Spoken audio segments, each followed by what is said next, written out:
तो हम लोग स्टार्ट करते हैं लेक्चर नंबर 3 और 4 इन केमिकल इक्विलिब्रियम। हमने कल जो कॉन्सेप्ट पढ़ा था उसके कुछ केसेस डिस्कस करते हैं और ये केस होने वाला है केस नंबर 1। देखिए आपके पास ए गैस है, बी गैस है और उससे बन रही है सी गैस एंड डी गैस।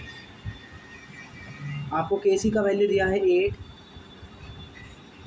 और आपको क्या पूछा है, only reactants are present initially, तब आपको एक्स का वैल्यू निकालना है।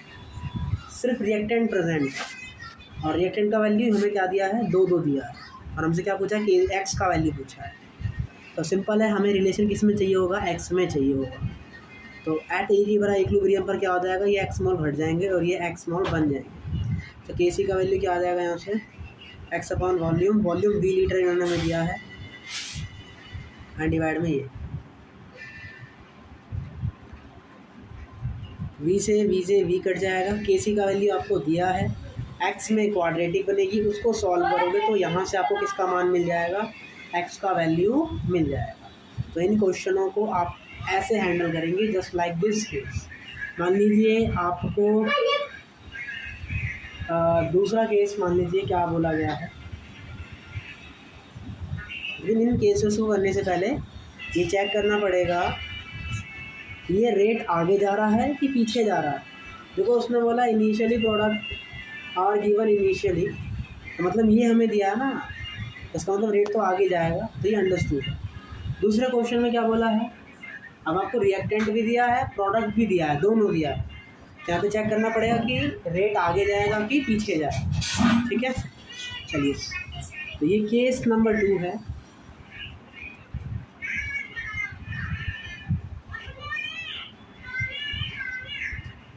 सब गैस में है और अब आपको प्रोडक्ट का क्या दिया है, इनिशियल मोल दिए। इसका कितना दिया है, 3, इसका दिया है 1 और ये नहीं दिए। जाहिर सी बात है रिएक्शन किधर जाएगी, बैकवर्ड शिफ्ट। इस बार रिएक्शन किधर जाएगी, पीछे की तरफ जाएगी। तो इसमें से एक्स घटेगा, इसमें से भी एक्स घटेगा और इसमें एक्स बनेगा। तो के इक्विलिब्रियम क्या हो जाएगा यहाँ से हमारा, 3 - x upon B, product upon reactant. ये आपको समझना है क्या देगा तो आप क्या यूज़ करें। यहाँ से आप किसका वैल्यू निकाल सकते हैं, एक्स का। तो आप ऐसे यहाँ पे एक्स का वैल्यू इजीली सॉल्व कर सकते हैं। देखिए बताया जा रहा है कि ऐसा दिखेगा तो कैसा करेंगे, बाकी जब क्वेश्चन बहुत सारे दिए हैं वहाँ जनरली ट्राई करेंगे तो आपको पता लग जाएगा। मान लीजिए यही रिएक्शन है और अब आपको क्या दिया है इन्होंने, आपको प्रोडक्ट भी दिया है और रिएक्टेंट भी दिया है, दोनों दिया है। तो क्या करेंगे, प्रोडक्ट दिए हैं 2,5, रिएक्टेंट दिया है 310, वॉल्यूम दिया है V और केसी का वैल्यू दिया है 8। तो रिएक्शन कोएफिशिएंट क्या आएगा हमारा, प्रोडक्ट अपॉन रिएक्टेंट। तो वैल्यू कितनी आ रही है, 3 दिया आ रही है। तो रिएक्शन कोएफिशिएंट का वैल्यू इक्विलिब्रियम कांस्टेंट से कम है, जिसका मतलब इसका रेट किधर ट्रांसफ़र होगा, आगे की तरफ रेट ट्रांसफ़र होगा इसका। उसका मतलब रिएक्शन जाएगी आगे की तरफ। इसमें से इक्विलिब्रियम पर एक्स मोल घटेंगे और इसमें एक्स मोल बनेंगे।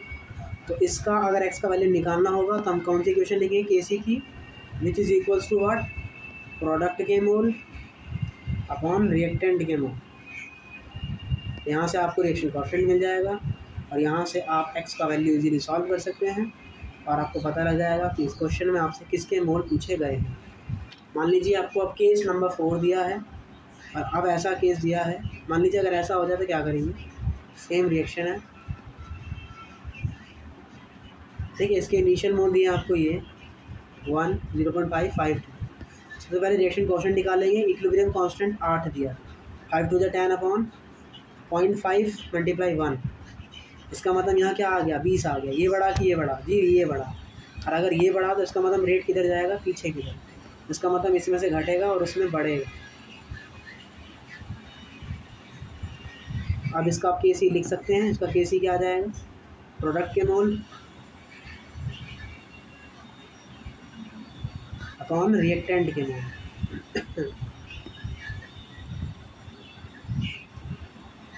तो इस तरीके से यहाँ से आप एक्स का वैल्यू इजीली फाइंड कर सकते हैं।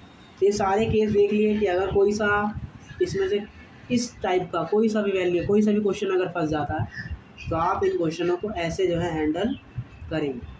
अब केस 5 क्या हो सकता है कि मान लीजिए आपने इक्विलिब्रियम डिस्टर्ब कर दिया, तब आप कैसे करेंगे देख लीजिए। करते हैं वाला केस नंबर 5 डिस्कस करते हैं। ये कार्बन मोनोऑक्साइड है, ये वाटर है, क्या बन रहा है H2 और कार्बन डाइऑक्साइड। ठीक है, equilibrium is already established, equilibrium establish हो गया है and we are disturbing the existing equilibrium. मतलब ये जो आपको कंसंट्रेशन दिया है वो इक्विलिब्रियम का ही दिया है, मतलब ये ऑलरेडी इक्विलिब्रियम में है, लेकिन ये पुराना वाला इक्विलिब्रियम है 0.4, 0.3, 0.6, 0.6। तो अब क्या करना है, आपको कार्बन डाइऑक्साइड ऐड करनी है इसमें, ताकि जो इसका इक्विलिब्रियम है वो हल्का सा डिस्टर्ब हो जाए। और नया इक्विलिब्रियम जब आता है तो कार्बन मोनोऑक्साइड के मोल होते हैं 0.6। तो माना मैंने इक्विलिब्रियम में वाई मोल इसके ऐड किए, उसका मतलब यहाँ क्या हो जाएगा 0.2 + वाई। यहाँ भी अगर यहाँ क्या किया मैंने, इतने मोल ऐड कर दिए। अब मैंने इसके वाई मोल अगर ऐड कर दिए हैं तो अब क्या होगा, अब ये इक्विलिब्रियम डिस्टर्ब होगा, और अब इक्विलिब्रियम डिस्टर्ब होगा, अब इक्विलिब्रियम किधर जाएगा, पीछे जाएगा कि आगे जाएगा, डिस्टर्ब होगा। तो आपने इसका वैल्यू बढ़ाया है, इसका मतलब रिएक्शन पीछे की तरफ जाएगी। इसका मतलब अब इसमें से कुछ वैल्यू घट जाएगी, माना x घट गया तो इसमें से भी x घटेगा। और अगर प्रोडक्ट साइड घटा है तो रिएक्टेंट साइड बढ़ जाएगा, तो 0.4 + x हो जाएगा, और यहाँ हो जाएगा 0.3 + x। आपको क्वेश्चन में हिंट क्या दिया है, कार्बन मोनोऑक्साइड की डिस्टर्बिंग करने पे जब नया इक्विलिब्रियम आएगा तब इसका वैल्यू है 0.6। तो यहाँ से x का वैल्यू कितना आ जाएगा 0.2। तो इसका मतलब नए इक्विलिब्रियम पर H2O का वैल्यू कितना आ जाएगा 0.5, और H2 का वैल्यू कितना आ जाएगा 0.4, और इसका वैल्यू कितना आ जाएगा 0.2 प्लस का माइनस 0.2। तो ये कट जाएगा, तो यहाँ सिर्फ क्या बचेगा हमारा y बचेगा। अब हमें y की वैल्यू निकालनी है, तो क्या करेंगे, तो इक्विलिब्रियम का वैल्यू Kc का वैल्यू निकाल लेते हैं, जो कि कांस्टेंट आएगा पहले वाले का भी और अब वाले का। तो पहले वाले का Kc का वैल्यू क्या निकालेंगे हम, पहले वाले की कंसंट्रेशन से। तो प्रोडक्ट की कंसंट्रेशन पहले थी 0.2, 0.6, रिएक्टेंट की 0.3 और 0.4। Volume volume volume volume solve करेंगे तो क्या आएगा 3 × 6 एंड 4 4 4। Kc का वैल्यू कितना आ गया 1 आ गया। तो हमें इक्विलिब्रियम पता लग गया। अब जो नया इक्विलिब्रियम आएगा उसमें भी Kc का वैल्यू क्या रहेगा 1 ही रहेगा। तो 1 बराबर क्या लिखेंगे, नए इक्विलिब्रियम की कंसंट्रेशन, तो x/v, 0.4/v, 0.6/v and 0.5/v। इससे ये कटा, पॉइंट से पॉइंट हटा, 5 6 30 और 3। यहाँ से x का वैल्यू कितना आ गया अपना 3/4, मतलब 0.75। तो इसका मतलब कार्बन डाइऑक्साइड कितने मोल आपको ऐड करनी पड़ेगी 0.75। इन क्वेश्चनों को ऐसे किया जाता है। और जितने भी केस बनने थे वो सभी 5 केसों का हमने यहाँ पे डिस्कशन कर लिया है, और इसके नीचे जेईई मेंस के सारे क्वेश्चन डाले गए हैं, जाने हैं और उन सभी क्वेश्चनों को करके लेके आना है। चलिए आगे बढ़ते हैं। और कल हमने ये सीखा था कि अल्फ़ा पीटी और केपी में कैसे रिलेशन दिखाया जाता है, तो वो हमने निकालना सीख लिया था। आपको कुछ ये 2 चीज़ याद रखनी है कि कभी भी ए गैस इसमें टूट रही हो, बी गैस और सी गैस में, और उनके कोफिशिएंट मतलब उनके स्टोइचियोमेट्रिक कोफिशिएंट 1 1 हो, तो केपी के और अल्फ़ा में रिलेशन ये आता है α² / 1 - α² और पीटी, याद रख सकते हैं ये। और अगर कोई सी गैस ऐसे टूट रही है 2 मोल और बी में, तो उसका जो केपी और अल्फ़ा का रिलेशन आएगा वो ये आएगा 4α² / 1 - α² मल्टीप्लाई में टोटल प्रेशर। तो आप ये 2 एग्जांपल अच्छे से याद कर सकते हैं, ये आपको काम आएगा। और ये सारी चीज़ें आपको दिमाग में समझते हुए चलनी है। चलिए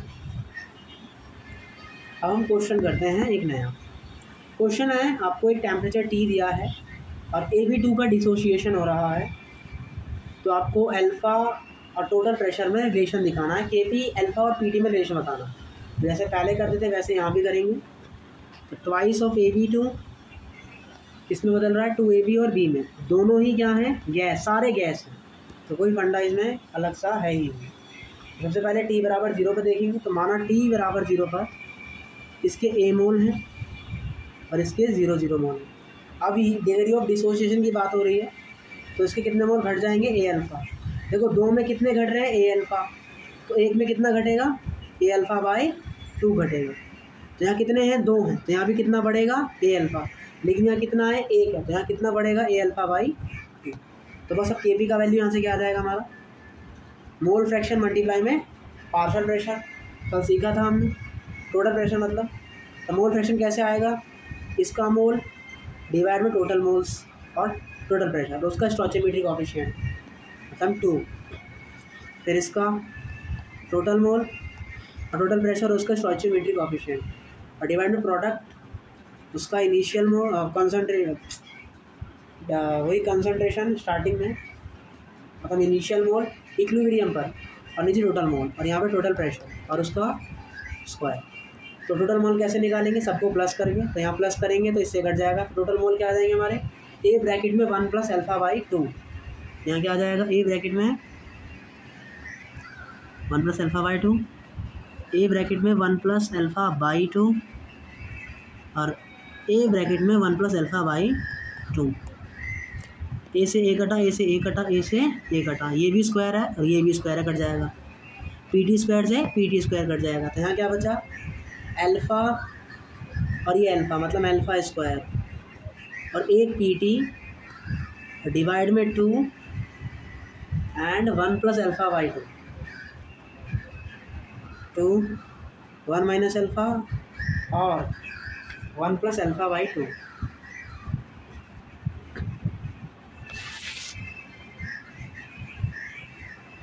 ये हमारा क्या आ जाएगा, यहाँ पे रिलेशन आ जाएगा। मान लीजिए अगर एक यहाँ छोटा अल्फ़ा स्क्वायर आएगा तो यहाँ क्यूब बन जाएगा। क्वेश्चन में बोला है कि जो अल्फ़ा है वो बहुत कम है, 1 से बहुत कम है, तो आप क्या कर सकते हो, इसको 1 ट्रीट कर सकते हो, इसको भी क्या ट्रीट कर सकते हो, 1 ट्रीट कर सकते हो। अगर 1 में 0.0 कुछ घटाओगे तो 1 नहीं आएगा, 1 में 0.0 कुछ जोड़ोगे तो भी 1 नहीं आएगा। तो इसलिए ये इज इक्विवेलेंट टू 1 और ये इक्विवेलेंट टू 1, तो यहाँ पर हमने बेईमानी करी। तो यहाँ पे के पी का वैल्यू क्या आ जाएगा हमारा, alpha cube total pressure upon 2। याद रखिएगा बेईमानी तभी करेंगे जब ऐसा कुछ कंडीशन हमें क्वेश्चन में दे रखा होगा। तो आखिरकार हमने ये क्वेश्चन कर लिया, और आई होप ये क्वेश्चन आपको समझ में आया होगा, और ये जेईई मेंस में आया हुआ क्वेश्चन है। आइए एक और क्वेश्चन करते हैं, जो कि कह रहा है कि PCl5 को आपने PCl3 और Cl2 में डिसोशिएट किया है। एट इक्विलिब्रियम पर स्पेसिफिक्स हैव 2 मोल ईच, सबके 2 मोल है इक्विलिब्रियम पर। आपको वो मोल फाइंड करने हैं क्लोरीन के कि नया इक्विलिब्रियम आ गया है at a constant temperature and pressure, और volume of the container is double, और जो कंटेनर है उसका जो वॉल्यूम है वो डबल हो गया है, लेकिन प्रेशर भी कांस्टेंट है, टेम्परेचर भी कांस्टेंट है। क्या बोला है, PCl3 से PCl5 से बन रहा है, PCl3 और Cl2 बैलेंस है, ऑब्वियस बैलेंस है। इक्विलिब्रियम पर आप ये इक्विलिब्रियम पे कहानी दी है हमें, ये भी 2 है, ये भी 2 है, और अब आपने कुछ इसमें कुछ ऐड कर दिया तो इसमें से कुछ घट जाएगा, इक्विलिब्रियम डिस्टर्ब हो जाएगा, और अब नया इक्विलिब्रियम बन जाएगा, और ये कहानी हमारी होगी। अभी हमने क्वेश्चन किया उससे शायद समझ में आ गया होगा। तो अब हमें वॉल्यूम, अब इसमें हमें एक कंडीशन दी है कि जो वॉल्यूम है ना कंटेनर का वो डबल हो गया।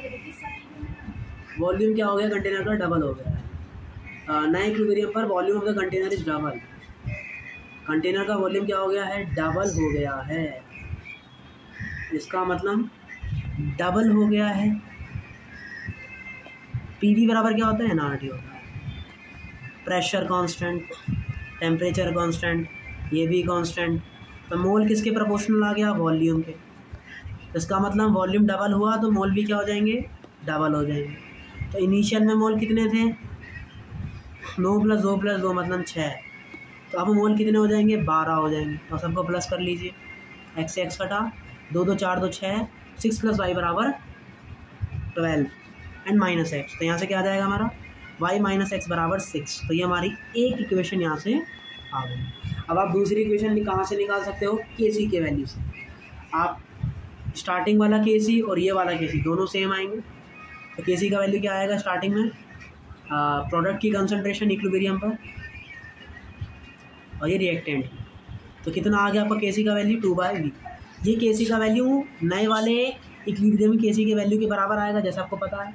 2/Y बराबर क्या हो जाएगा यहाँ पे, एक कंसंट्रेशन ऑफ प्रोडक्ट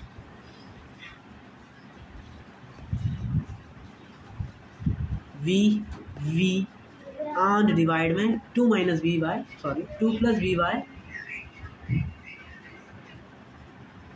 वी, और वॉल्यूम तो डबल हो गया ना, तो वॉल्यूम डबल लिखेंगे यहाँ, ठीक है।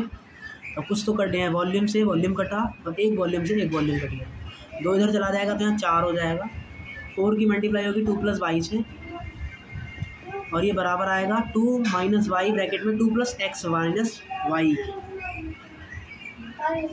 ठीक है। तो यहाँ से आपको दूसरा इक्वेशन मिल जाएगा, मल्टीप्लाई कर लो, 2 दूनी 4, देखो x माइनस वाई कितना है, y माइनस एक्स हो या x माइनस वाई हो, माइनस साइन लगा दोगे तो ये y माइनस एक्स ही होगा, हमने गलत लिख दिया, y माइनस एक्स ही होगा, है ना। और यहाँ 2 माइनस एक्स आएगा, और यहाँ 2 प्लस एक्स आएगा, ठीक है ठीक है ठीक है ठीक है, ओके। तो y माइनस एक्स का वैल्यू कितना दिया है, 6, 6 2 8 कितना हो जाएगा 8, 8 डिवाइड बाय 2 कितना हो जाएगा 4, यहाँ कितना आ जाएगा 4, यहाँ 2 माइनस एक्स और इधर 2 प्लस एक्स, 2 दूनी 4, तो यहाँ से क्या आ गया 2 प्लस एक्स बराबर 4 माइनस 2x, तो 3x बराबर 2, तो यहाँ से x का वैल्यू कितना आ गया हमारा 2/3। कहीं शायद कैलकुलेशन में एरर होगा, यहाँ पे 20 आएगा आपका, यू कैन चेक। बाकी करने का तरीका ये है, और आई होप आपको ये समझ में आ गया होगा। तो क्या करते हैं ऐसे क्वेश्चन में, नए केसी को पुराने वाले केसी के बराबर कर देते हैं, और जो कंडीशन आपको दिया जाता है उस कंडीशन पे चलते हैं, तो अपना जो भी आंसर है वो इजीली आ जाता है। अब एक केस और हो सकता है, और वो केस है कॉम्प्लेक्सेशन का, कॉम्प्लेक्सेशन का केस हो सकता है। इस केस में क्या होगा समझिए, क्वेश्चन के जरिए ये आपको क्वेश्चन दिया है AgCN2 और माइनस चार्ज, Ag प्लस और 2Cn बन रहा है, Kc का वैल्यू आपको दिया है ये,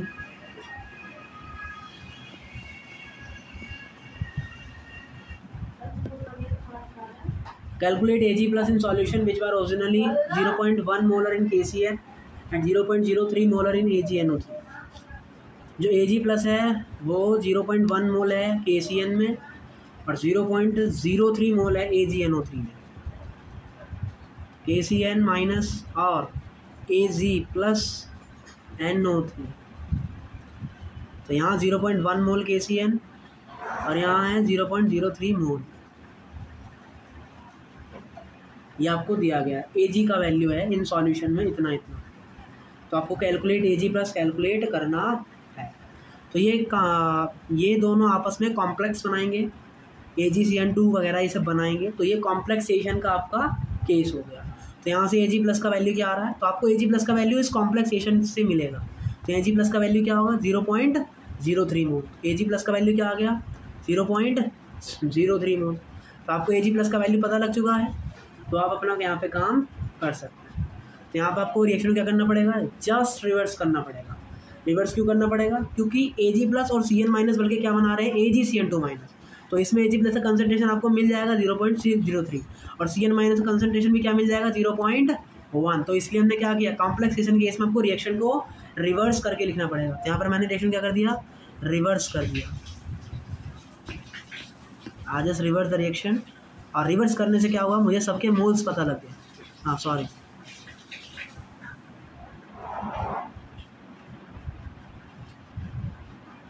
ये हो गया रिवर्स, है ना।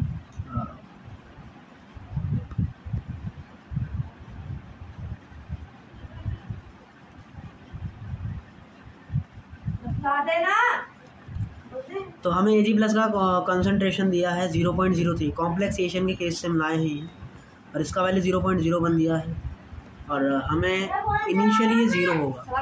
अब क्या होगा, t बराबर इक्विलिब्रियम पर ये कुछ घट जाएगा, इसको हमने x बोल दिया, इसमें भी x घट जाएगा और इसमें x बन जाएगा। तो यहाँ से Kc का वैल्यू क्या आ जाएगा, x upon 0.03 minus x and 0.01 minus x आ जाएगा।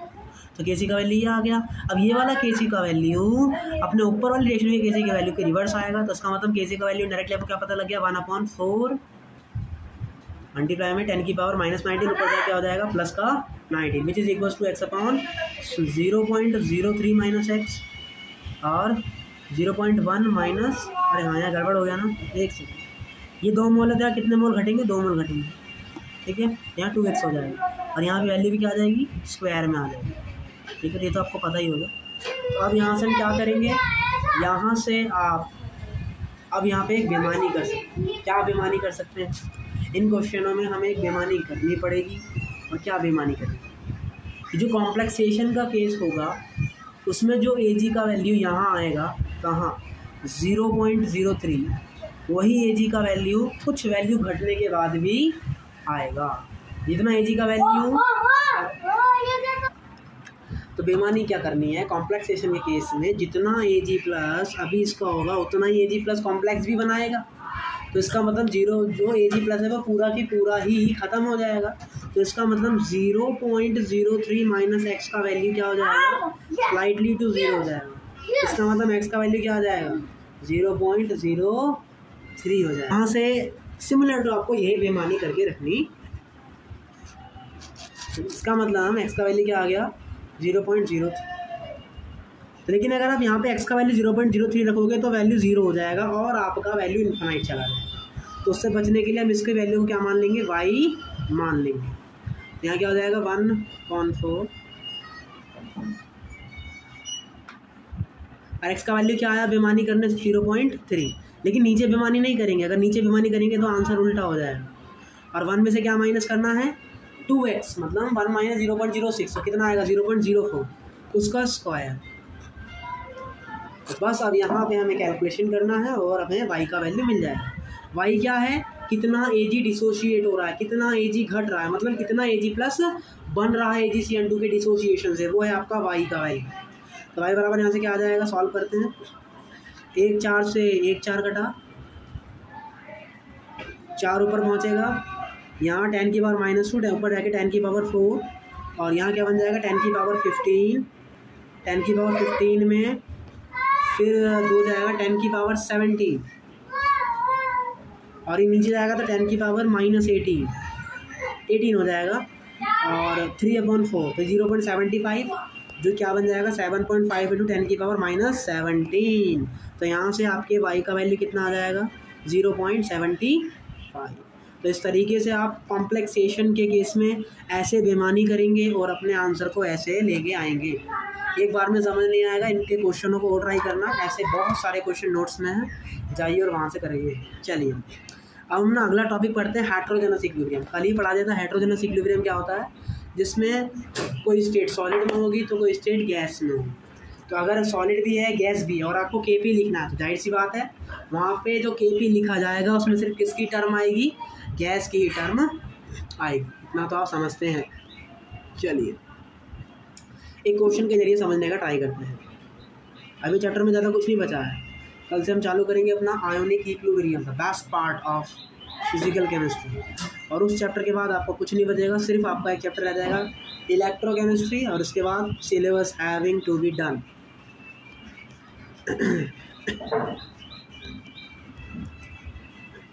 ये दिया है Kp का वैल्यू 1.2 atm। आपको मिनिमम अमाउंट पर आप बताना है कैल्शियम कार्बोनेट का taken to from this equilibrium at 500 kelvin. तो ये अपना क्वेश्चन है और इक्विलिब्रियम 500 केल्विन 2 लीटर कंटेनर। आपको क्या बताना है, आपको वो बताना है, वो मिनिमम अमाउंट बताना है कैल्शियम कार्बोनेट का जो लिया जाए ताकि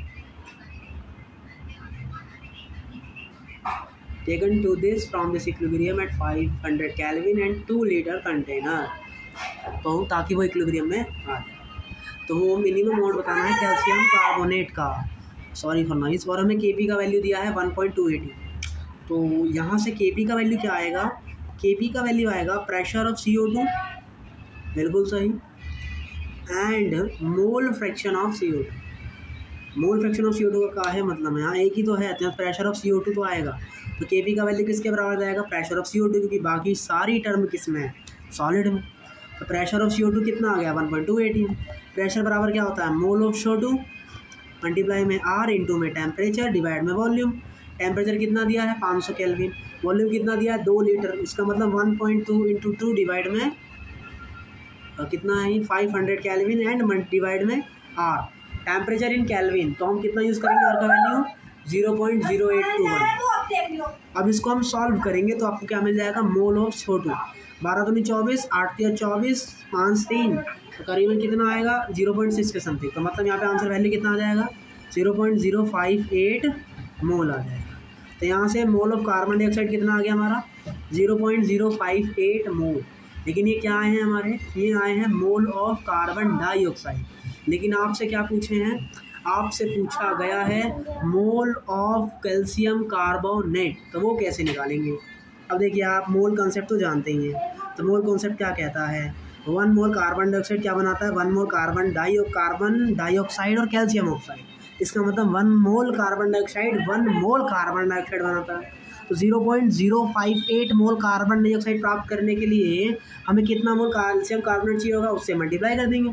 तो कैल्शियम कार्बोनेट का कितना अमाउंट हमें लेना पड़ेगा 0.058 मोल, कितना लेना पड़ेगा 0.058 मोल यहाँ पे लेना पड़ेगा। तो मोल में ये आ गया। अगर वो ग्राम में पूछेगा तो क्या करेंगे, इसकी मल्टीप्लाई करेंगे 100 से, तो कितना ग्राम आ जाएगा इसका वेट 5.8 ग्राम हमें कैल्शियम कार्बोनेट चाहिए होगा ताकि हमें इतना कार्बन डाइऑक्साइड मिल सके। तो ये तो normal mole concept, mole concept और इन दोनों को जोड़कर एक बढ़िया सा कंसेप्ट बना हेटेरोजेनस इक्विलिब्रियम, और उनके क्वेश्चनों को आप ऐसे हैंडल करेंगे, ज़्यादा हार्ड इसमें कुछ भी नहीं। चलिए एक आध क्वेश्चन और करते हैं और इसको समझने का ट्राई करते हैं। अब आपको यही सेम कहानी दी है, कैल्शियम कार्बोनेट है ये बन रहा है, लेकिन अब इन्होंने बोला है कि कैल्शियम कार्बोनेट जो है 8 ग्राम लिया है, तो left after heating it's close two litre container, 2 litre container में अपन ने इसको क्या कर दिया बंद कर दिया, और आपने 8 ग्राम लिया। तो क्वेश्चन वालों ने पूछा है तो बताइए वो अमाउंट बताइए जिसमें तो कैल्शियम कार्बोनेट कितना बच जाएगा, आपसे ये पूछा है। तो 8 ग्राम को साइड में रखो, इसी को सॉल्व करो। केपी का वैल्यू कितना दिया है, जो पीछे दिया था सब वही यहाँ पे दिया है, टेम्परेचर 500 वॉल्यूम 2, यहाँ से केपी का वैल्यू कितना आ जाएगा प्रेशर ऑफ CO2 के बराबर, और प्रेशर ऑफ CO2 से हमने क्या निकाला था मोल, और मोल भी यहाँ पे क्या आएगा CO2 का 0.058, यही मोल किसका हो जाएगा कैल्शियम कार्बोनेट का। तो इसका मतलब वेट ऑफ कैल्शियम कार्बोनेट कितना आ गया 5.8 ग्राम, लेकिन असल में कितने ग्राम लिए हैं 8, तो कितना माइनस कर देंगे 5.8, तो इसका मतलब कितना आ जाएगा यहाँ पे 2.2 ग्राम। तो इसका मतलब कैल्शियम कार्बोनेट कितना बच जाएगा कंटेनर में 2.2 ग्राम बच जाएगा। तो बस यही काम करना था और कुछ भी नहीं था। एक और क्वेश्चन दिया है ए सॉलिड से एम सॉलिड बन रहा है, क्या बात है, और हाफ ऑक्सीजन गैस बन रही है, क्या बात है।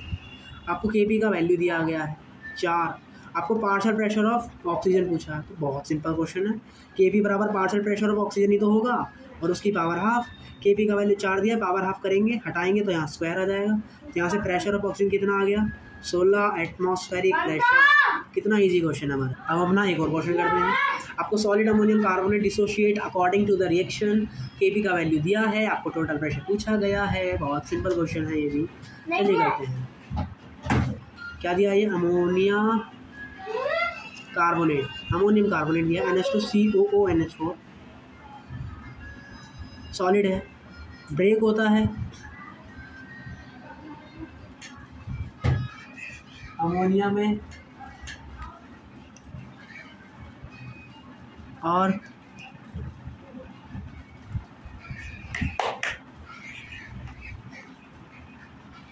कार्बन डाइऑक्साइड में। अपने को केपी का वैल्यू दिया है 32 atm, total pressure at equilibrium, equilibrium पर आपको टोटल प्रेशर जो है फाइंड करना है। केपी बराबर क्या होगा partial pressure of ammonia and partial pressure of carbon dioxide, बिल्कुल सही,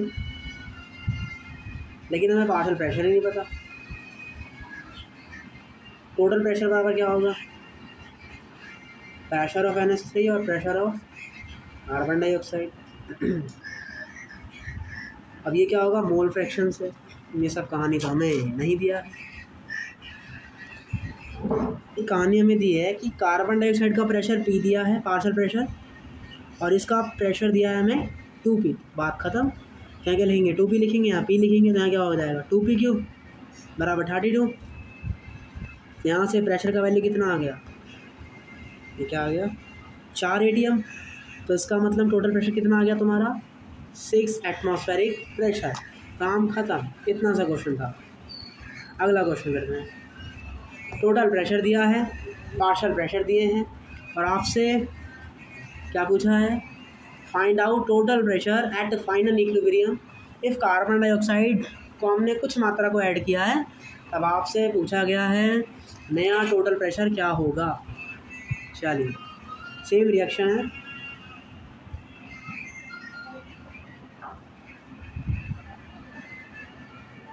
ये सॉलिड अमोनिया प्लस इसका पार्शियल प्रेशर P, इसका पार्शियल प्रेशर 2P। हमें टोटल प्रेशर दिया है इक्विलिब्रियम पर 12 atm, और ये भी किस पर है, इक्विलिब्रियम पर है, 2P और P। बिल्कुल सही। तो इसका मतलब टोटल प्रेशर क्या हो जाएगा इक्विलिब्रियम पर 2P प्लस P, मतलब 3P बराबर 12 atm। तो इसका मतलब प्रेशर की वैल्यू, पार्शियल प्रेशर क्या आ गया 4 atm। पार्शियल प्रेशर आपको यहाँ पे क्या लग चुका है, पता लग चुका है।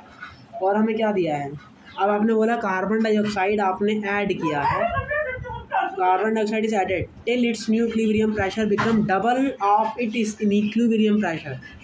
माना कि अगर इनिशियल में उसका प्रेशर कुछ P है, तो अब उसका प्रेशर डबल हो गया है, तो आपको कार्बन डाइऑक्साइड कितनी ऐड करनी पड़ेगी ताकि इनिशियल इक्विलिब्रियम और अब जो इक्विलिब्रियम आया है वो डबल हो गया, तो कितनी आपको मात्रा डालनी पड़ेगी कार्बन डाइऑक्साइड की, ये क्वेश्चन में पूछा गया है। तो ये आपको बताना है। तो यहाँ से Kp का वैल्यू निकालते हैं, तो क्या आएगा, partial pressure of this, partial pressure of this, मतलब 2P इंटू P, मतलब 2P स्क्वायर। P का वैल्यू हमें यहाँ पे दिया है 4 atm, अभी आया है 4 तो 16 तो नहीं 32, तो Kp का वैल्यू कितना आ गया,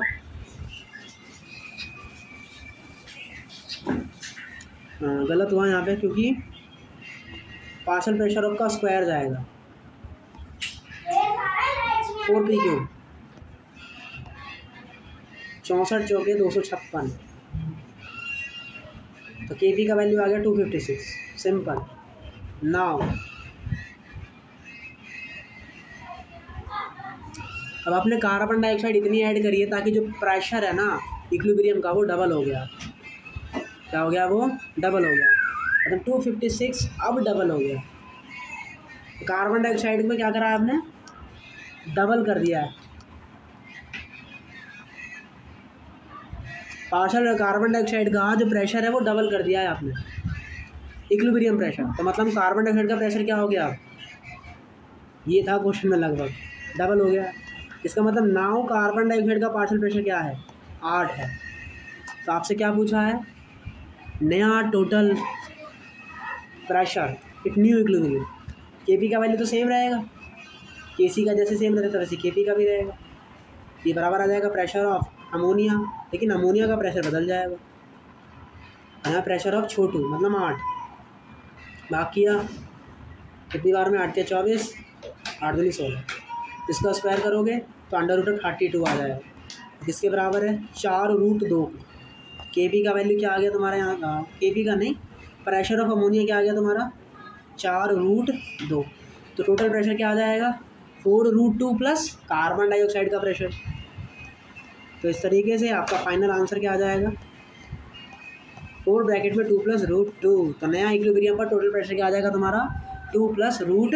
तो ये काफ़ी अच्छा क्वेश्चन था जो कि सारे कंसेप्ट को मजबूत करने वाला एक क्वेश्चन है। तो ऐसे ही क्वेश्चन आपको दिए गए नोट्स में जाने हैं और ये सारे क्वेश्चन आपको ट्राई करने हैं। तो आई होप अब यहाँ पे ये कहानी समझ में आ गई। तो अब अपना लास्ट टॉपिक पढ़ते हैं इस चैप्टर का, और वो टॉपिक है मल्टीपल इक्विलिब्रियम। क्या पढ़ रहे हैं हम, मल्टीपल इक्विलिब्रियम।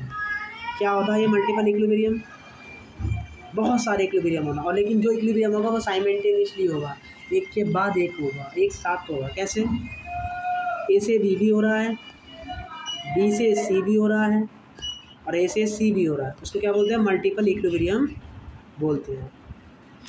इसका K1 दिया है वैल्यू, उसका K2 दिया है, और इसका आपसे K पूछा है, तो इसका K कैसे आएगा। अगर मैं दोनों को जोड़ दूंगा तो मुझे मिल जाए। इसका मतलब नया के क्या आ गया मेरा, K1 इंटू K2। तो इन क्वेश्चनों को आप ऐसे जो है हेल्ड करेंगे, और इस पर काफ़ी क्वेश्चन जेईई मेंस वगैरह में पूछे भी गए हैं। तो इन क्वेश्चन में करना क्या है, खाली आपको वो इक्वेशन बनानी है मल्टीपल इक्विलिब्रियम केसेस में, और उन कहानी से आपको चीज़ें करनी है। चलिए एक क्वेश्चन और करते हैं जो कि जेईई मेंस में आया हुआ है, और अपने कंसेप्ट को थोड़ा और मजबूत करते हैं। और आज अपना टॉपिक पढ़ेंगे इसके बाद साइमल्टेनियस इक्विलिब्रियम, और उसके बाद अपने को कोई भी टॉपिक नहीं पढ़ना, उसके बाद ये चैप्टर फिनिश। चलिए तो अपना क्वेश्चन कंटिन्यू करते हैं। तो क्वेश्चन ये रहा आपका, क्या कह रहा है क्वेश्चन बेटा, क्वेश्चन कह रहा है कि 4 मोल आर्गन है, 5 मोल PCl5 है, एवोक्लेट फ्लास्क में 100 लीटर की कैपेसिटी के साथ, टेम्परेचर उसका 610 केल्विन दिया है। System is allowed to equilibrate and at equilibrium the total pressure of mixture was found to be 6 atm। और ये जेईई मेंस का क्वेश्चन है, केपी का वैल्यू पूछा है और आपको आर दिया है। क्या क्या दिया, थोड़ा डेंजरस काम है इसमें, बताओ जेईई मेंस लेवल पर इतना खतरनाक। Moles of argon calculation wise खतरनाक, बाकी तो easy. Moles of PCl5 5, temperature 610, volume 100 litre, ठीक है। Total pressure of mixture is 6 atm। Kp of the reaction आपको फाइंड करना है। At equilibrium total pressure of mixture was found to be 6 atm, ठीक है सर। काम करते हैं। तो सबसे पहले हम यहाँ पे क्या निकालेंगे, प्रेशर ऑफ AR, आर्गन का प्रेशर। तो गिवन मोल्स P बराबर क्या होता है, NRT, इसका मतलब P बराबर NRT अपॉन V, N का मतलब 4, R का मतलब 0.0821, T 610 डिवाइड में 100। तो 6 48, 48 चौके 4 8 32, 4 से 16 तो 18, मतलब इसका लगभग किसके बराबर आ गया, 2 atm के बराबर इसका प्रेशर आ गया। अब प्रेशर ऑफ क्या निकालते हैं हम, PCl5, कैलकुलेशन है भैया, करो ये 0.0821 है ना, एंड 610 एंड 100, 8 6 48 और 48 पंजे 5 1 40 5 20 20 2 22, मतलब 92.5 के समथिंग इसका प्रेशर आ जाएगा। आप तो पूरा हाथों से करके ही देखेंगे। प्रेशर निकालिए, पार्शियल प्रेशर। तो आप इसका रिएक्शन लिखते हैं। PCl5 भी गैस में होता है, टूटता है, और PCl3 gaseous and Cl2 gaseous बनाता है। माना कि इसका जो प्रेशर है वो ये है, माना क्या, मैंने निकाला है अपने आप, माना क्या मतलब क्या होता है। और प्रेशर ऑफ आर्गन तो यहाँ कोई काम ही नहीं है ना। अच्छा, प्रेशर ऑफ आर्गन, ये आर्गन क्या है, एक इनर्ट गैस। आर्गन क्या है, इनर्ट गैस। तो वो रिएक्शन में पार्टिसिपेट करेगी लेकिन उस पर कोई भी प्रभाव नहीं होगा, ठीक है। तो इसलिए हमने रिएक्शन में आर्गन नहीं लिखा, ठीक है। तो अब होगा क्या, इक्विलिब्रियम पर इसके एक्स प्रेशर घट जाएगा, उसका एक्स प्रेशर बढ़ जाएगा, ठीक है। टोटल प्रेशर क्या लिखेंगे हम, और इसमें किसका प्रेशर भी आएगा, आर्गन का भी प्रेशर आएगा, क्योंकि वो इनर्ट है। इनर्ट का कोई प्रभाव नहीं होगा, लेकिन आप प्रेशर में उसका प्रभाव तो दिखेगा। टोटल प्रेशर जब काउंट करेंगे, या आर्गन का प्रेशर 280, और टोटल प्रेशर कितना दिया है, 6 दिया है। तो 2.5 + 2 4.5, अब 6 में से 4.5 घटाएंगे तो एक्स का वैल्यू कितना आएगा, 1.5। इसका मतलब पार्शियल प्रेशर ऑफ दिस 1.5, इसका 1.5, और इसका पार्शियल प्रेशर कितना आ गया, 1 आ गया, काम खत्म। Kp का वैल्यू क्या होता है, partial pressure of PCl3, partial pressure of Cl2 and partial pressure of PCl5। तो Kp का वैल्यू कितना आ गया हमारा, 2.25 atm। तो ये हमारा क्या हो गया, Kp का वैल्यू। तो कुछ है क्या इसमें, बिल्कुल नहीं। बस याद रखेंगे इनर्ट गैस आती है तो उसका टोटल प्रेशर में वो दिखाता है, बाकी वो रिएक्शन पे कोई भी टर्म नहीं दिखाएगी, बिकॉज वो एक इनर्ट गैस है। 27 जुलाई शिफ्ट 1 में आया हुआ क्वेश्चन है, करते हैं। आपको अमोनिया दिया है, number of moles of ammonia पर आप बताने हैं, दैट मस्ट बी भागर बड़ी। देखिए आपका क्वेश्चन ये है, आपके पास AgNH3 का होल्ड वाइज आपको फॉर्म करना है, और इसके फॉर्म करने के लिए इसका जो फॉर्मेशन है, के फॉर्मेशन का वैल्यू आपको ये दिया गया है। इक्विलिब्रियम पर होता है ये सारी कहानी आपकी, मतलब Kc का वैल्यू आपको ये दिया है। और आपको क्या दिया है क्वेश्चन में, आपको दिया है AgNO3 का कंसंट्रेशन है 0.80 मोल, और वॉल्यूम है 2 लीटर, वॉल्यूम 2 लीटर है, ठीक है। और इसको और NH3, AgNO3 और NH3 जब आपस में रिएक्ट करते हैं तब वो एक कॉम्प्लेक्स फॉर्मेट करते हैं, और वो कॉम्प्लेक्स क्या है अपना AgNH3 का ऑल्टराइड। आपको Ag का कंसंट्रेशन दिया है, ओके, और आपसे पूछा क्या है आपसे, ओके, और आपसे क्या बोला है, Ag प्लस जो होता है ना, ये जो AgNO3 है ये Ag प्लस में रिड्यूस हो गया है, और रिड्यूस होने के बाद इसका जो कंसंट्रेशन बचा है वो बचा है 5.0 इंटू 10 की पावर -8। समझिए क्वेश्चन ने क्या बोला, Ag plus when react with ammonia, AgNO3 मतलब Ag प्लस ना, ये एक्वस है, तो एक कॉम्प्लेक्स बनाता है, और वो कॉम्प्लेक्स क्या है, AgNH3 का ऑल्टराइड। तो इसको बनाने के लिए Kc का जो वैल्यू वो आपको क्वेश्चन में दिया है, ठीक है। आपसे इसका कंसंट्रेशन पूछा है, इसका कंसंट्रेशन कितना दिया, 0.8, इसका C मान लेते हैं। अब कुछ समय के बाद इसका स्टार्टिंग में 0 है, कुछ समय के बाद इसमें से x घटेगा, इसमें से 2x घटेगा, और इसमें से x बनेगा। 0.8 माइनस x का वैल्यू क्या दिया है क्वेश्चन में, इसका वैल्यू दिया है 5 मल्टीप्लाई में 10 की पावर -8 दिया है, यही दिया है। ये वैल्यू लगभग किसके बराबर है, स्लाइसली 0 के बराबर है। इसका मतलब x का वैल्यू क्या आ गया हमारा, 0.8 आ गया, तो x का वैल्यू निकाल लिया।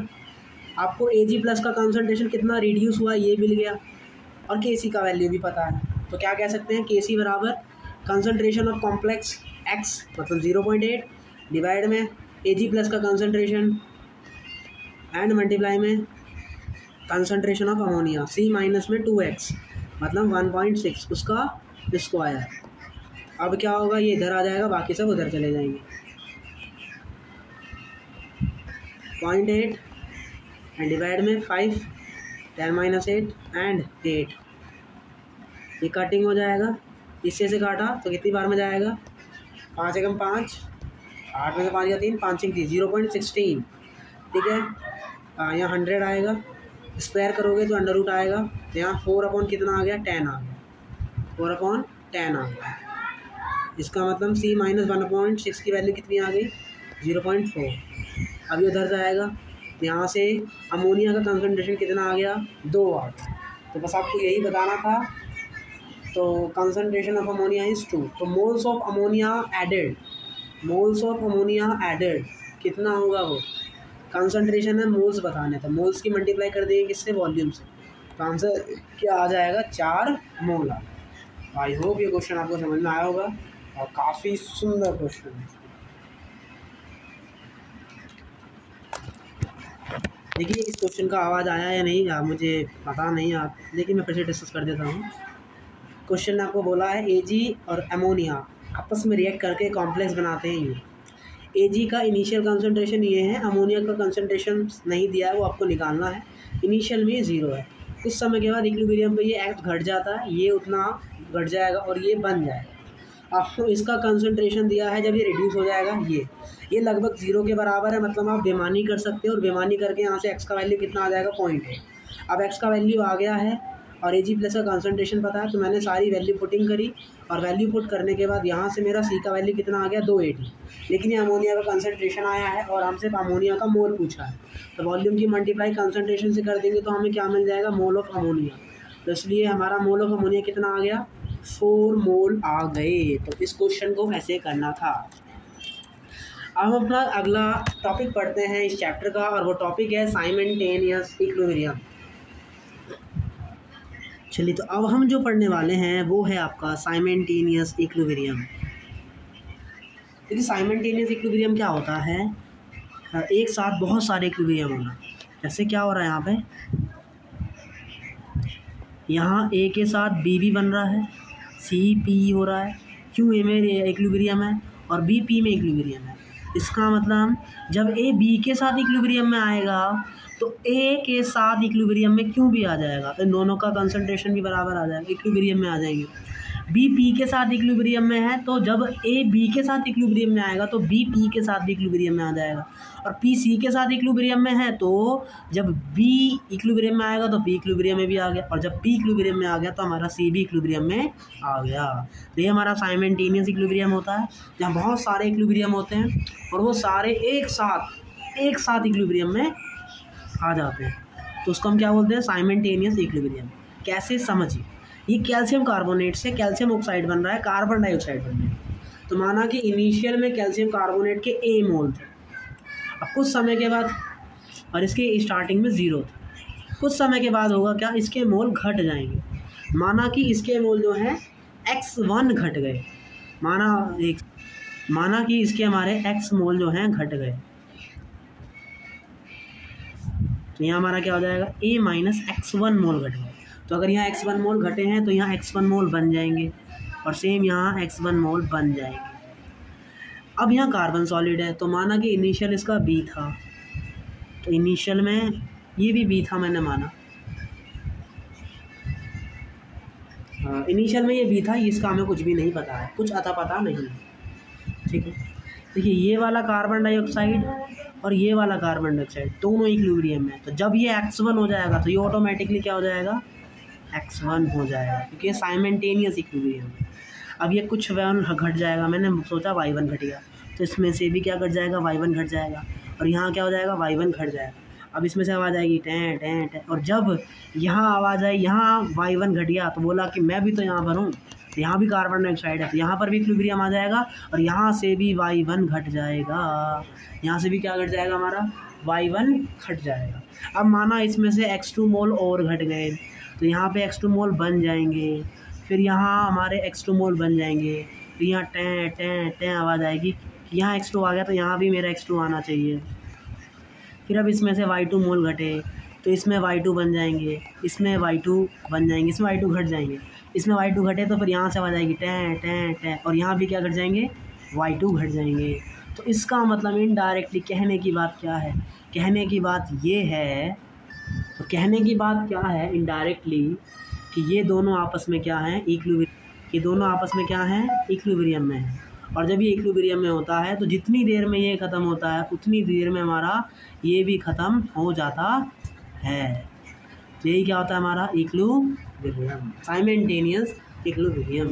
जितना वो घटेगा उतना ही ये भी बन जाएगा। और Kp1 क्या होगा यहाँ पर हमारा, Kp1 होगा प्रेशर ऑफ CO2 बस, और Kp2 क्या होगा, प्रेशर ऑफ कार्बन डाइऑक्साइड का square upon pressure of carbon डाई। और ये वाला partial pressure of carbon dioxide और ये वाला partial pressure of carbon dioxide दोनों क्या आएंगे, सेम आएंगे, ड्यू टू साइमल्टेनियस इक्विलिब्रियम।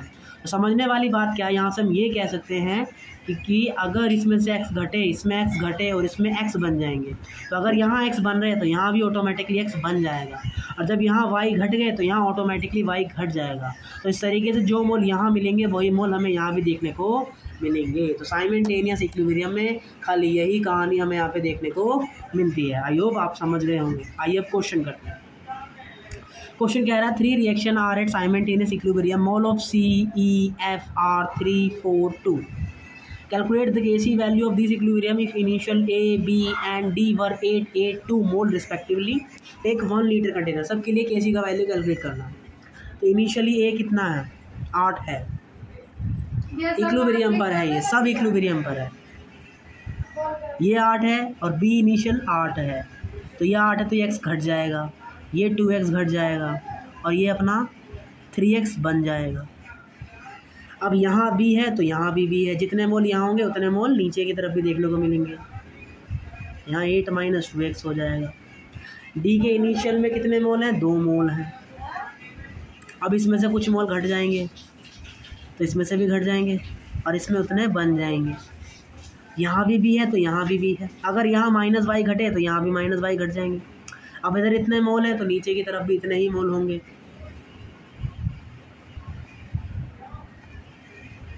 अब इसमें से क्या घटेगा, Z घट जाएगा।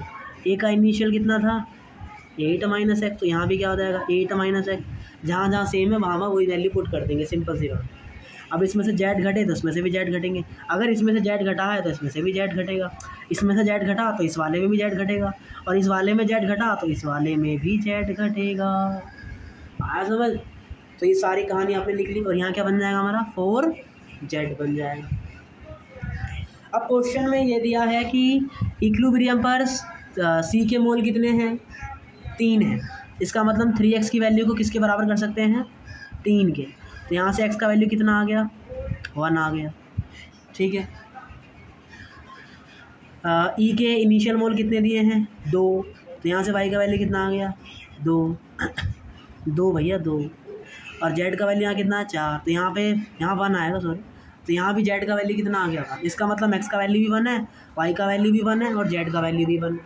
तो ऊपर वाले रिएक्शन के लिए केसी का वैल्यू क्या आ जाएगा, कंसंट्रेशन ऑफ दिस कितनी हो जाएगी 3, कंसंट्रेशन ऑफ दिस 8 -1 -1 6।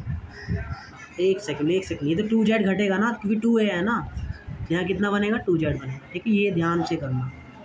और ये 3z घटेगा ना, क्योंकि 3 है ना, ओके, यहाँ 3z घटेगा, ओके, यहाँ थोड़ा मिस्टेक हुआ, कोई दिक्कत नहीं। तो -1 मतलब 3, तो यहाँ कितना आ जाएगा 5, और इसका इनिशियल कंसंट्रेशन 8 - 2 - 1 - 3, 3 तो 5 और 1 6, तो कितना आ गया 2 आ गया। तो इस तरीके से केसी का वैल्यू यहाँ पे कितना आ गया 0.3 आ गया। तो इस तरीके से हम सबका केसी का वैल्यू फाइंड कर सकते हैं। आई होप हम समझ गए होंगे कि इन क्वेश्चनों में केसी का वैल्यू जो है कैसे फाइंड किया जाता है। तो ऐसे फाइंड किया जाता है, आप देख सकते हैं सबका सॉल्यूशन विगत तरीके से अच्छे से लिखा गया है, अब आप इसे समझ सकते हैं। आई होप अब यहाँ पे समझ में आ गया होगा कि इन चीज़ों को करना कैसे है। चलिए आगे बढ़ते हैं और अपना अगला क्वेश्चन डिस्कस। यहाँ से हम पढ़ते हैं ले शातिले का प्रिंसिपल। कुछ क्वेश्चन होमवर्क में दिए हैं, you can go and to try. Le Chatelier का प्रिंसिपल क्या बोलता है, ले शातिले प्रिंसिपल बोलता है कि अगर rate constant, reaction constant equilibrium से कम हो गया तो रिएक्शन आगे मूव करेगा, और अगर रिएक्शन कांस्टेंट इक्विलिब्रियम की वैल्यू से या इक्विलिब्रियम कांस्टेंट से ज़्यादा आ गया तो रिएक्शन बैकवर्ड जाएगी, और अगर दोनों का वैल्यू बराबर आ गया तो जो रिएक्शन है वो इक्विलिब्रियम में आ जाएगी। तो अगर हम ये कहता है कि अगर आप रिएक्टेंट को बढ़ाते हो तो कोशेंट बढ़ जाता है, इसका मतलब कोशेंट कम हो जाता है क्योंकि वो नीचे आता है, तो रिएक्शन कहाँ जाती है फॉरवर्ड जाती है। और अगर आप प्रोडक्ट को इंक्रीज़ करते हो तो रिएक्शन कहाँ चली जाती है बैकवर्ड चली जाती है। यही हमारा किसका नियम है, ले शातिले का नियम भी है। एग्जाम्पल से समझते हैं। एग्जाम्पल ये है कैल्शियम कार्बोनेट, कैल्शियम ऑक्साइड और कार्बन डाइऑक्साइड। रिएक्शन कोशेंट में सिर्फ क्या आएगा, गैस आएगा, क्योंकि बाकी सब तो सॉलिड है।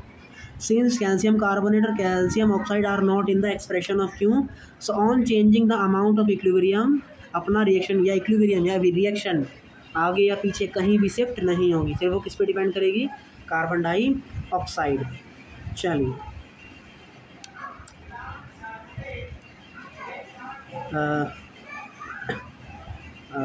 तो ये भी कहानी हमारी।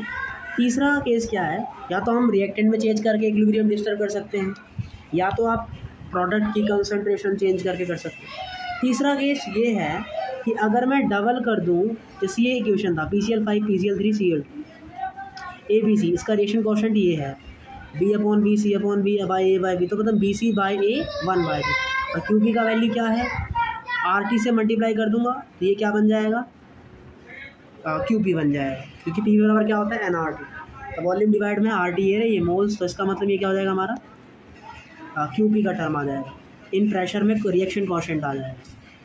तो अर्जुनों ने बोला कि अगर मैं PCl3 के मोल डबल कर दूँ, मतलब इसको डबल कर दूँ, और Cl2 के मोल को हाफ कर दूँ, तो जो नया इक्विलिब्रियम होगा उसमें कोई भी चेंज मुझे देखने को नहीं मिलेगा।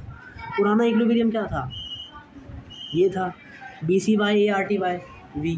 अब मैंने इसकी वैल्यू को डबल कर दिया, मतलब यहाँ 2 आ जाएगा, और इसकी वैल्यू को हाफ कर दिया मतलब यहाँ 2 आ जाएगा। अब यहाँ से 2 कट गए, इसका मतलब यहाँ क्या आ गया, BC/A RT/V। इसका मतलब पुराना वाला रिएक्शन कोशेंट नए वाले रिएक्शन कोशेंट के क्या आ गया, बराबर आ गया। तो अगर हम ऐसे कोई चेंजेस करते हैं तो पुराना वाला रिएक्शन कोशेंट और नए वाले रिएक्शन कोशेंट में कोई भी चेंज हमें देखने को नहीं मिलेगा। चौथा चेंज है वॉल्यूम चेंज। अगर मैं वॉल्यूम में चेंज कर दूँ तो क्या कोई प्रभाव पड़ेगा या नहीं।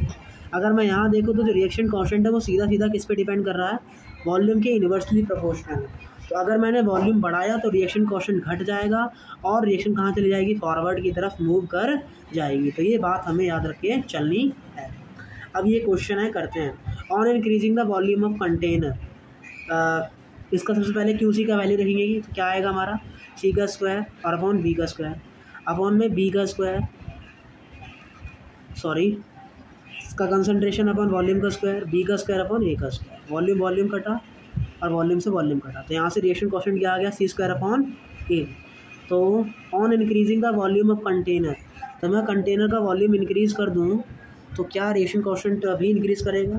बिल्कुल नहीं, क्योंकि वॉल्यूम पे तो वो डिपेंड ही नहीं कर रहा। लेकिन रिएक्शन कोएफिशिएंट का तो कोई वैल्यू यहाँ पे दिया ही नहीं। लेकिन सोच के बताइए, अगर हम वॉल्यूम इंक्रीज़ कर रहे हैं तो इसका मतलब जैसे ए का कंसंट्रेशन ही लिखें तो क्या आएगा? Mole of A, concentration of A divide में वॉल्यूम। तो अगर आपने वॉल्यूम बढ़ाया तो कंसंट्रेशन क्या हो जाएगी? घट जाए। कंसंट्रेशन में तो प्रभाव आएगा, तो इसका मतलब कंसंट्रेशन ऑफ ए क्या हो जाएगा? डिक्रीज हो जाएगा।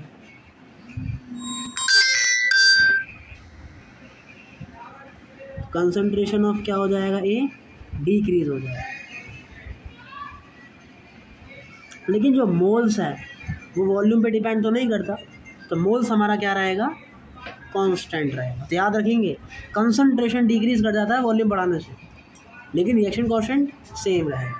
तो ये कहानी हमें समझते हुए चलनी है। अब हम प्रेशर की बात करते हैं। Q बराबर BC/A RT बाय V है।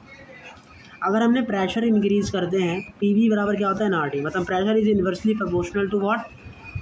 वॉल्यूम। तो इसका मतलब है कि अगर मैंने प्रेशर को बढ़ाया तो वॉल्यूम क्या हो जाएगा? कम हो जाएगा। और अगर वॉल्यूम कम हो गया तो रिएक्शन कोएफिशिएंट बढ़ जाएगा। तो इसका मतलब रिएक्शन कहाँ मूव करेगी? बैकवर्ड की तरफ मूव करेगी। तो ये कहानी हमें यहाँ पे याद रख के चलनी है। लेकिन मोल्स तो कांस्टेंट रहेगा। वॉल्यूम डिक्रीज हो रहा तो कंसंट्रेशन क्या हो जाएगी? बढ़ जाएगी। तो ये हमारे सारे क्या हैं? केसेस हैं। और इन सभी केसेस को हमने समझा, चीज़ें करी कि ले शातिले का नियम कहता है कि प्रेशर पे किस तरीके से डिपेंड करता है, वॉल्यूम पे किस तरीके से डिपेंड करता है। तो ये सारी हमने कहानी पढ़ी और अपने ले शातिले नियम को समझ लिया। कभी भी हमें वॉल्यूम, कंसंट्रेशन, प्रेशर पे अगर फ़र्क पड़ रहा है नहीं पड़ रहा है ये निकालना है, तो क्या लिखना पड़ेगा? सबसे पहले उसका रिएक्शन कोएफिशिएंट।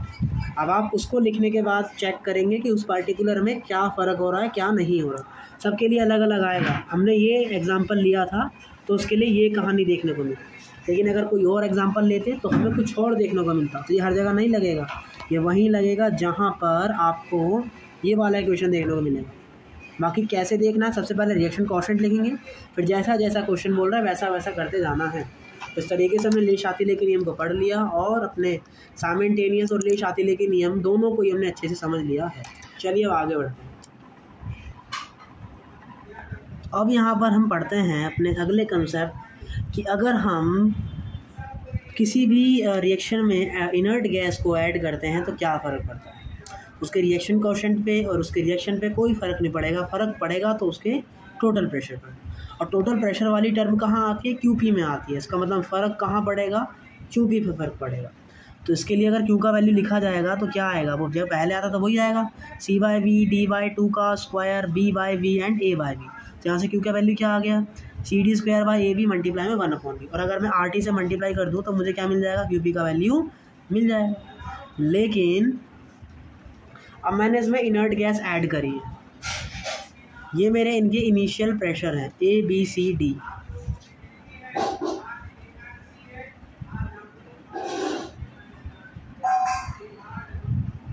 ये इनिशियल मोल है और हमें A का प्रेशर दिया है A, B का प्रेशर B, C का प्रेशर ओके ठीक है। ये मोल्स हैं हमारे, ये सब मोल है। और हमने इनर्ट गैस को इसमें ऐड किया, तो QP का वैल्यू क्या आएगा? Partial pressure of A, partial pressure of D, partial pressure of A, partial pressure of B। और वो क्या होता है? टोटल प्रेशर और मोल फ्रैक्शन के बराबर आता है। तो मोल फ्रैक्शन क्या होगा? Mole of C in divide में total moles. Total moles A + B + C + D, A + B + C + D हो जाएगा। और ये तो पहले का था। अभी नया जो आएगा उसको ऐड करने के बाद तो A + B + C + D, A + B + C + D और A + B + C + D। और यहाँ भी A + B + C + D हो जाएगा। अब ये सब यहाँ से कट जाएंगे और यहाँ हमारा बचेगा PT/A + B + C + D और CD²/AB। नाउ जो टोटल प्रेशर है उसमें हमारा इनर्ट गैस जुड़ रहा है, इसका मतलब टोटल प्रेशर का वैल्यू बढ़ेगा। तो अगर टोटल प्रेशर का वैल्यू बढ़ रहा है तो इसका मतलब हमारा जो QP है वो क्या हो रहा है? बढ़ रहा है। तो QP अगर बढ़ गया, एक सेकेंड, तो पुराने में हमारा ये आ रहा था और नए वाले में अपना ये आ रहा, एक टर्म और जुड़ गया ना, डी का कंसंट्रेशन भी जुड़ गया। पहले सिर्फ A+B+C था, लेकिन अब इनर्ट गैस भी जुड़ गया है। तो इसका मतलब इनर्ट गैस के जुड़ जाने की वजह से अपना नीचे वाला टर्म भी ज़्यादा हो जाएगा, नीचे वाला टर्म भी ज़्यादा हो जाएगा। तो जिसकी वजह से फाइनली ये भी बढ़ रहा है, ये भी बढ़ रहा है। तो फाइनली कंक्लूजन ये आएगा कि अपना जो QP डैश है वो कम हो जाएगा नए वाले QP से, सॉरी पुराने वाले QP से। तो अगर पुराने वाले QP से नया वाला QP क्या हो गया है, कम हो गया है, तो इसका मतलब रिएक्शन किधर जाएगी, आगे की तरफ मूव करेगी। रिएक्शन कहाँ मूव करेगी, आगे की तरफ मूव करेगी। तो एक क्वेश्चन के जरिए समझते हैं। ABC बन रहा है, अपन ने D गैस को इसमें ऐड कर दिया है, रिएक्शन में नहीं लिखेंगे जैसा हमने बोला था। यहाँ तो समझाया है कि D को लिखा तो फिर ये सब कहानी होते हुए नज़र आएगी। तो inert gas addition at constant pressure, तो क्या क्या देखने को मिलता है, इक्विलिब्रियम में कोई इफेक्ट नहीं आएगा, ABC के मोल जैसे थे वैसे के वैसे ही रहेंगे, लेकिन कंसंट्रेशन ऑफ ABC क्या हो जाएगी, डिक्रीज़ कर जाएगी। क्यों डिक्रीज़ करेगी,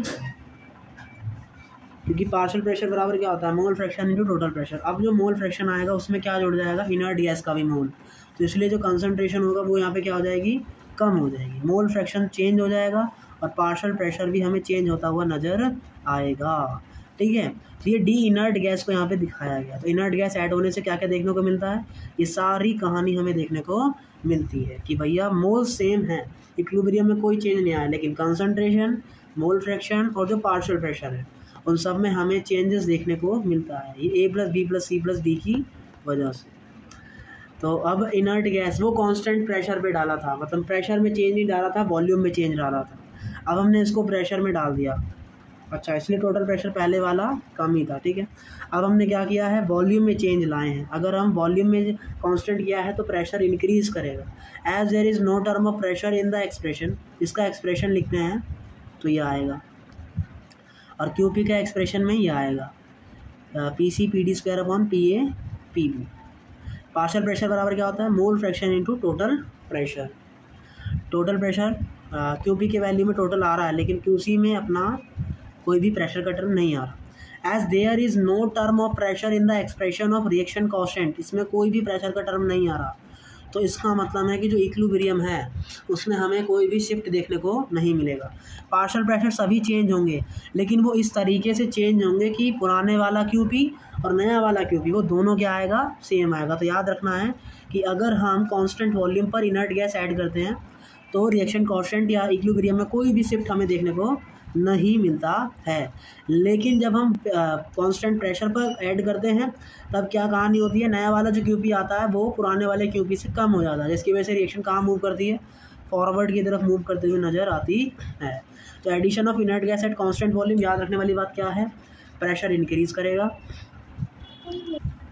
प्रेशर इंक्रीज़ करेगा, मोल कांस्टेंट हो जाएगा, कंसंट्रेशन भी कांस्टेंट हो जाएगी क्योंकि वॉल्यूम कांस्टेंट है। मोल फ्रैक्शन डिक्रीज़ करेगा, पार्शियल प्रेशर कांस्टेंट हो जाएगा। क्यों कांस्टेंट होगा, क्योंकि टोटल प्रेशर वही कहानी है, इस तरीके से चेंज होंगे मोल फ्रैक्शन और टोटल प्रेशर की सब मिला के अपना जो पार्शियल प्रेशर है वो कांस्टेंट ही आना है। और अगर पार्शियल प्रेशर कांस्टेंट हो जाएगा तो QP तो फिर नॉर्मल है कि वो तो कांस्टेंट आना ही है। तो ये हमें याद ही रख लेना सारी कहानी, ये सब हमें यहाँ पे याद रख के चलना है। इनर्ट गैस कांस्टेंट वॉल्यूम पे ऐड करते तो क्या होता है, रिएक्शन कांस्टेंट सेम होता है, बिल्कुल सही। इक्विलिब्रियम में कोई चेंज नहीं आता, बिल्कुल सही। टोटल इक्विलिब्रियम प्रेशर इंक्रीज करता है, बिल्कुल। Partial pressure of all the species remain same, बिल्कुल सही, क्योंकि मोल फ्रैक्शन और टोटल प्रेशर इस तरीके से चेंज होते हैं कि पार्शियल प्रेशर हमेशा कांस्टेंट आता है, याद रख लेंगे। Mole fraction of individual species change, जो इंडिविजुअल स्पीसीज है क्या उनका मोल फ्रैक्शन चेंज होता है, बिल्कुल। मोल फ्रैक्शन अगर चेंज ही नहीं हुआ तो पार्शियल प्रेशर क्या हो जाएगा, फिर चेंज हो जाएगा। आइए कैटलिस्ट का क्या इफेक्ट होता है। A catalyst has no effect on the position of the equilibrium since it increase not only the rate of forward reaction but also the rate of backward reaction. However, it does help the system to reach the equilibrium faster. जो catalyst होता है वो equilibrium में कोई change नहीं लाता, सिर्फ ये रेट ऑफ फॉरवर्ड और रेट ऑफ बैकवर्ड की स्पीड को बढ़ा देता है, तो इक्विलिब्रियम को तक जल्दी पहुंचने की क्रिया को बढ़ा देता है। इफेक्ट ऑफ टेम्परेचर, QB और QC के वैल्यू में कोई भी टेम्परेचर का टर्म नहीं आ रहा।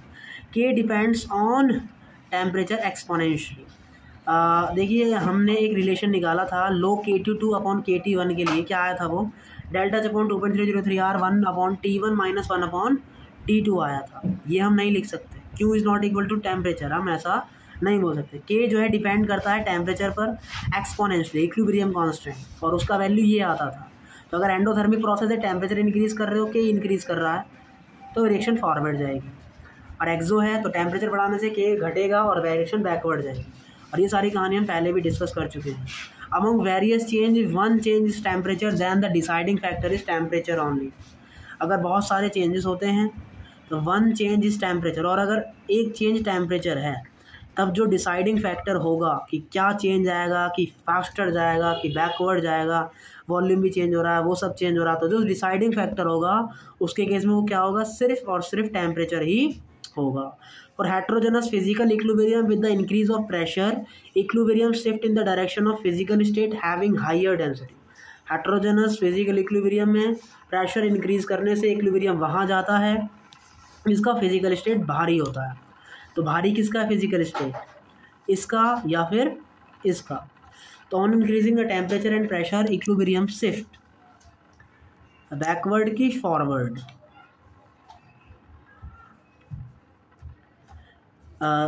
Physical state having higher density, तो वाटर की डेंसिटी ज़्यादा होती है कि आइस की। अगर हम वाटर और आइस लें तो आइस जो है पानी के ऊपर तैरती है, इसका मतलब डेंसिटी किसकी ज़्यादा होती है, वाटर की। तो इसका मतलब है रिएक्शन कहाँ मूव करेगी, आगे मूव करेगी, forward and forward, not a backward. कहाँ जाएगा रिएक्शन, फॉरवर्ड ही जाएगा। प्रेशर भी इंक्रीज़ करेगा, टेम्परेचर भी इंक्रीज़ करेगा और रिएक्शन फॉरवर्ड ही जाएगी। कार्बन ग्रेफाइट कार्बन डायमंड कौन है हैवियर, तो ये है। टेम्परेचर इंक्रीज़ किया तो रिएक्शन फॉरवर्ड जाएगी, मोर डायमंड बनेगा। प्रेशर इंक्रीज़ करोगे तो भी रिएक्शन फॉरवर्ड जाएगी क्योंकि मोर डायमंड फॉर्म्ड होगा। तो हमें याद रखना है कि टेम्परेचर और प्रेशर इंक्रीज़ करने पर ये वहाँ जाते हैं जहाँ पर फिजिकल स्टेट हैवियर होती है, हाइयर होती है। What are the change applied at T1 T2 T3 time, PCl5 PCl3 Cl2। PCl5 में क्या हो रहा है, एकदम से कंसनट्रेशन बढ़ रही है और यहाँ घट रही है, सॉरी यहाँ बढ़ रही है, यहाँ से ये हो रहा है। अच्छा, PCl3 Cl2 की कंसनट्रेशन एकदम से बढ़ रही है और इसका कंसनट्रेशन एकदम से घट रहा है। तो एकदम से घटना और एकदम से बढ़ना ये कहाँ होता था, इसमें क्या हो रहा है, बढ़ रही है इसकी कंसनट्रेशन, इसकी कंसनट्रेशन घट रही है। इसका मतलब T1 पे क्या कहानी हो रही है, क्योंकि इसका कंसनट्रेशन बढ़ रहा है, इसका कंसनट्रेशन घट रहा है, इसका मतलब PCl5 की मात्रा को आपने बढ़ाया है। T1 पे क्या हो रहा है, PCl5 ऐड हो रहा है। फिर क्या हो रहा है, T2 टाइम पर इसका वैल्यू धड़ाम से घट फटाफट नीचे आ गया। तो कंसनट्रेशन फटाफट नीचे कब आती है, याद करें तो जब वॉल्यूम इंक्रीज होता है तब कंसनट्रेशन डाउनवर्ड जाती है। तो इसका मतलब T2 वाले टाइम पे क्या हो रहा है, वॉल्यूम इंक्रीज हो रहा है। और T3 पे क्या हो रहा है, T3 पे रिएक्शन एक्सपोनेंशियली कम हो गया और ये एक्सपोनेंशियली बढ़ गया। तो एक्सपोनेंशियली बढ़ना, एक्सपोनेंशियली घटना, ये सब किस में आता है, टेम्परेचर में। तो T1 पर PCl5 का एडिशन कर रहे हैं, T2 पर वॉल्यूम इंक्रीज़ कर रहे हैं और T3 पर हम क्या इंक्रीज़ कर रहे हैं, टेम्परेचर इंक्रीज़ कर रहे हैं। हाँ, अब हम अपना अगला टॉपिक देखते हैं, relation between vapour density and degree of dissociation. फटाफट देखते हैं, सब लिखा हुआ है। A से n मोल ऑफ A1 रहे, स्टार्टिंग में C थे, फिर ये 0 हो गए, फिर ये C अल्फ़ा घट जाएंगे तो ये N अल्फ़ा बन जाएंगे। तो टोटल मोल्स एट इक्विलिब्रियम क्या आ जाएगा, C1 minus alpha plus NC alpha. बोले तो C ब्रैकेट में 1 + n - 1 इंटू अल्फ़ा। P बराबर क्या होता है, nRT होता है। तो PV बराबर क्या हो गया, और मोल्स कैसे निकलते हैं, गिवन वेट बट्टा मोलर मास। तो PV बराबर क्या हो गया, W/mRT। तो यहाँ से हमने क्या लिखा, W/V बराबर PM/RT, और वेट बाय वॉल्यूम क्या होता है, डेंसिटी। इसका मतलब डेंसिटी बराबर क्या आ गया, PM/RT आ गया। डेंसिटी बराबर क्या आ गया हमारा, PM/RT आ गया। नाउ देखिए मोलर मास क्या आएगा हमारे यहाँ से, DRT/P आएगा। मोलर मास क्या आ गया हमारे यहाँ से, DRT/P आ गया। हमने क्या पढ़ा है, वेपर डेंसिटी क्या होती है, मोलर मास बाय 2 होती है, मोल कंसेप्ट ने। Vapour density is equal to molar mass by 2, इसका मतलब vapour density is equal to DRT/2P आ जाएगा। प्रेशर क्या होता है, nRT होता है। यहाँ क्या लिख लिया, nRT/V, RT से RT कटा, तो यहाँ से वेपर डेंसिटी क्या आ गई, dV/2n। इसका मतलब vapour density is proportional to 1/n। यहाँ से क्या आ गया, vapour density is proportional to 1/मोल्स। इसका मतलब वेपर डेंसिटी इनिशियल बट्टे vapour density at equilibrium is equals to moles at equilibrium बट्टे मोल्स इनिशियल।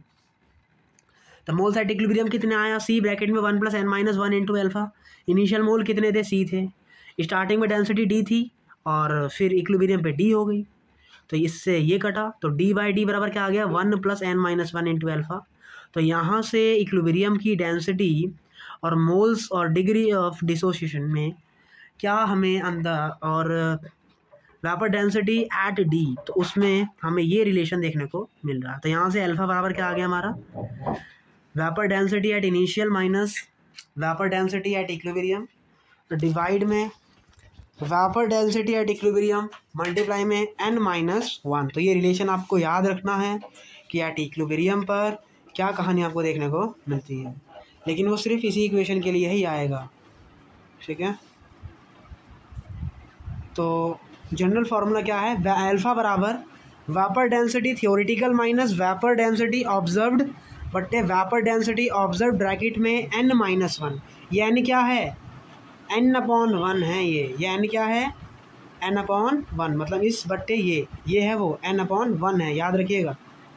और यहाँ से एक और फार्मूला क्या बन सकता है हमारा, molecular weight theoretical minus molecular weight observed बट्टे मॉलिक्यूलर वेट ऑब्जर्व्ड ब्रैकेट में n-1। और n क्या है, प्रोडक्ट के गैसियस मोल बट्टे रिएक्टेंट के गैसियस मोल। अब ये हर जगह वैलिड है, आप इस चीज़ को याद रख के चलेंगे।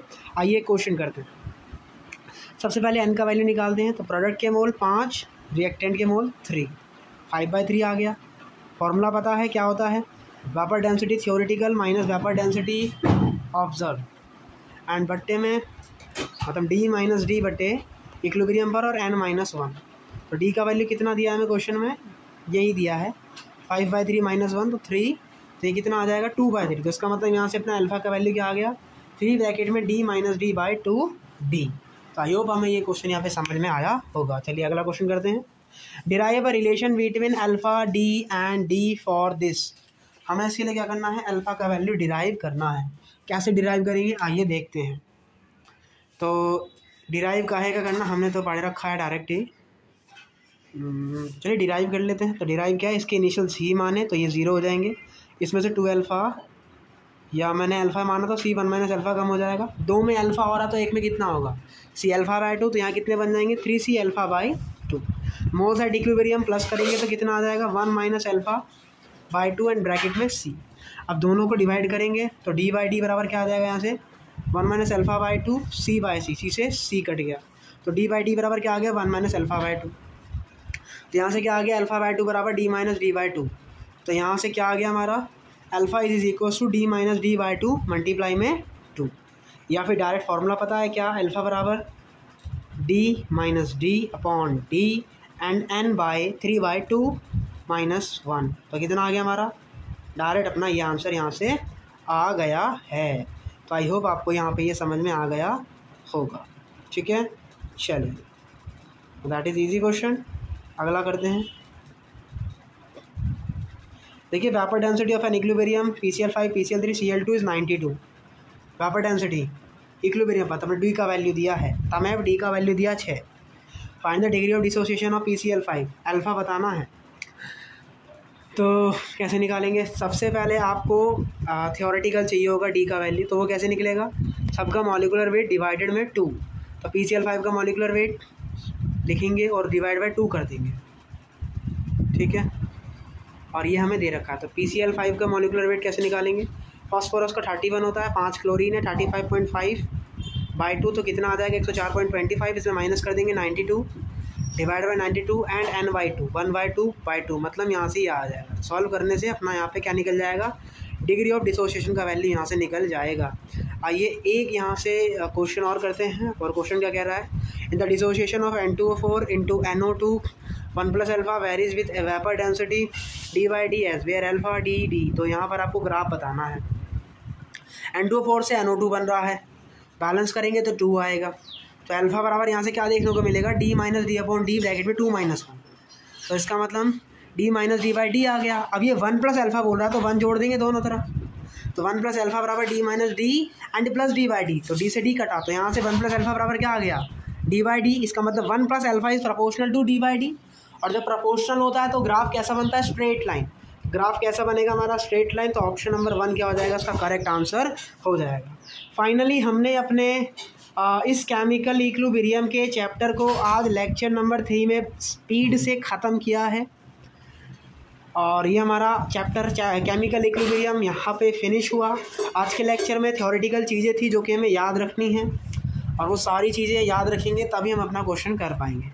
चलते हैं, मिलते हैं कल अपने नए चैप्टर के साथ, और कल हम स्टार्टिंग करेंगे आयोनिक इक्विलिब्रियम की। तब तक के लिए टाटा बाय बाय, जय हिंद।